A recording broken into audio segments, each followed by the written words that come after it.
dari divisi traveling langkahkita.id. Nah, kali ini kita sudah berada di wisata air terjun Rayap yang berada di Kabupaten Aceh Utara.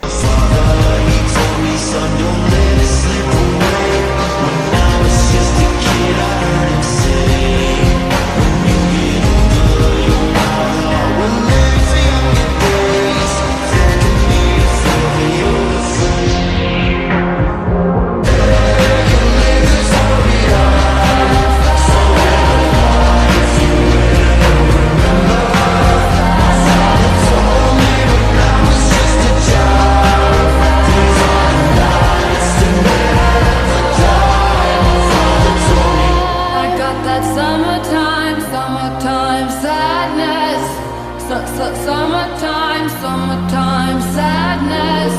Got that summertime sadness.